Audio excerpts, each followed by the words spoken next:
First of all, I want to say thanks very much to Ard as well, because of all the support they've given to our solidarity work for a number of years, and because that way as well, in walking together, we've discovered each other as comrades, and we've realised that there is far more in common across the ocean than we may think eventually. And I'm going to just start with an anecdote to put it somehow. Just remember a while ago when there was talks about the IMF coming to Ireland, you know, a friend of mine just told me, oh cheapers, you know, the IMF is coming, you know what's going to happen, this is going to be terrible, no one knows what's going to happen, as if there was this aura of mystery around the IMF. And I was just saying, we all know what's going to happen. Actually, I know what happened. I went through it. I remember in the 80s in Latin America how it was. And actually at that time, well, most countries we had military rules, so for the IMF it was very easy actually to get in. And we remember the hardship, we know exactly what's going to happen. And it took us as well a long time to rebel and to react against it. Some pessimistic people say, oh, the Irish people will never fight back. Look, the IMF came in and they're still waiting for next elections, people will not fight back. I said, in our case, it took 10 years to react to the IMF. 10 years of extreme hardship, when we saw kids dying in the hospitals because there was no medicines for them, malnourishment levels going up to the roof, schools closing all over the place, illiteracy rates going up against the trend all over the world. It took 10 years of those hardships for the people in Latin America to react, but eventually they did. And Latin America has moved to extraordinary length from that time when we were subjects to the IMF to the virtual revolutions that are happening all over the continent, when people, grassroots community, the people that didn't know about the economy, people that were not smart enough supposedly to talk about all the technical complexities of the system, you know, so they could never come up with a viable alternative. Actually, they managed to their struggle. They managed on the street, illiterate people, peasants, illiterate women, illiterate indigenous people, they managed to turn the tide and create a sense of people's empowerment that is unique in our history. For the first time, we've moved to some extent of have a higher level of independence. And for the first time, we're moving to a level where there's a widespread talk of socialism. People not only are just not happy with neoliberalism, and we all know the evils of it, but people are going beyond that. And they're saying, how are we going to turn the level of democracy that we've won through struggle into real democracy on the factories, on the lands, on the workshops, on the offices, on the supermarkets, where we work. How are we going to take direct democracy, as people are talking in Bolivia and Venezuela, to the means of production? We're going to take it to the economy. And that's the bottom line. And a friend of mine, Oscar Oliveira, he was famous because of the water wars in Cochabamba back in the days. He said, we've been talking for so long about politics and now we have to start really talking about economy. That's the challenge we are facing. And when I talk about this, I'm just saying, warn you, because when we fought back, we faced repression. Students know it very well when they occupied the Department of Finance. That's the real face of the bourgeois state. That's the real face of capitalism.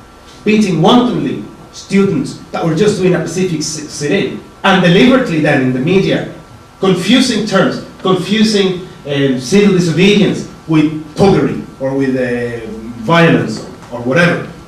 That's the real face. And the more we resist, the more that will happen. And that's why we have to be very clear that we have an uphill struggle ahead.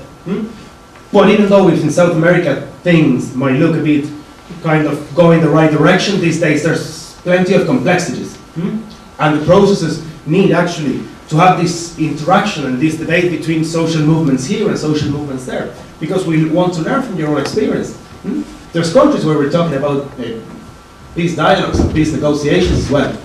And we really want to know not the official version of what happened in Ireland. We want to know the real version. We want to know the complexities and the difficulties.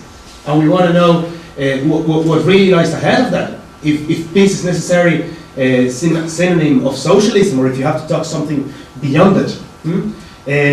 Likewise, we have a history of struggle against the IMF. We're willing to share it with you. We're more than willing to do it.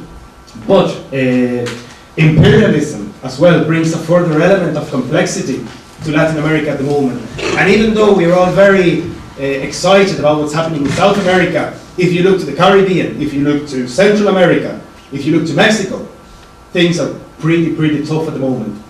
If I told you last year, and I'm going to start with a kind of general statement. Last year was a tough year for imperialism, and it was a tough year for the oppressed people, because over 700 soldiers were killed, 2,500 were made casualties, and 3,500 guerrillas were killed. You would say, oh, that's Afghanistan. And it's not Afghanistan, it's Colombia. Just 2010. That's nothing short of carnage. And, well, the 3,500 guerrillas, we say it's guerrillas, surely they killed 2,500 people.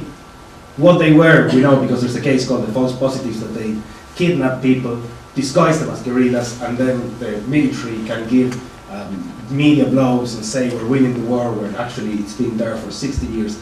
The remarkable thing is that those figures that are creating a lot of debate around Afghanistan have caused no controversy in Colombia. And the conflict has been going on for 60 years, actually, since April 1948. And it was just an extraordinarily normal year, 2010. And so will be 2011. And they are talking about stepping up military strategies, bombardments, like Vietnam style. Where are the guerrillas hanging around? Well, I think it's in that area in Caquetá. Mark it in the map, bomb it. Whatever dies, it will die. That's the kind of things we're dealing. We're dealing with the 4th Fleet and the US Southern Command being rehabilitated in the Caribbean area, getting new troops, getting new military bases, Curaçao, Aruba, 4 in Panama. They want to put new in Colombia as well. They took over Costa Rica. They're starting to militarize as well from the north, Mexico. And they don't talk there about war on terror. They talk about war on terror as well, because they're terrorists in Latin America. We all know that. That's what they say. But they also make it even more complex with war on drugs, because for them it's perfectly reasonable to gas poor peasants that have no other means of income, because that's how you combat war on drugs. But it's not reasonable, obviously, to gas drug users in Wall Streets, of course. Now, coming back to the point, there is strong times ahead, and they require solidarity. And we need to focus on 2 things. One is to stop the criminalization of those who resist in Latin America, because imperialism, as I said, is getting the strongest grip in the region. Actually, in Haiti now, we've witnessed this week an attempt to rehabilitate the Duvalierism dictatorship, while the US is occupying militarily the island. We need to create as well this exchange between social movements here and there, between the left, between the people, between the poor, between the ordinary folks in Latin America and here. Because we have lessons, you have lessons, we want to learn them, and we can as well show something of what we've done. And there's just one thing, no matter how tough it looks. I'll just finish with one little story. When I was in Colombia the last time, I was talking with this just 17-year-old girl who lives in Bosa, it's a working class area in south of Bogota. And she was just saying, oh, I had to leave home, I'm with 4 death threats over my body, because she started a campaign for free education, not different to what you're doing. And that's the kind of people that you should be in touch with in Colombia. But there, you're risking your skin, 24 hours a day, okay? And I just told her, listen, if things get too tough for you, we can always get you back in exile and take you to Ireland, you know? And she said, oh wait, why would I do that? The government wants to get rid of me. You're not going to get rid of me as well, you know? That's my freedom. It's my freedom to stay here, and it's my freedom. They want to see us oppressed. I'm taking my freedom to win. I want this to be a chance to win. And that determination of our comrades, it's really scary when you hear it, because you know that they're risking everything they have, and they're willing to do it, because they have the vision, they have this belief, and they have as well history with them. They know it, and they know that things could be better. They say, I can sacrifice to everything, but there's one thing we're not going to sacrifice, and it's our possibility to triumph. And that's why we say in Spanish always, venceremos. We shall win. And that's the way it will be. Thank you very much.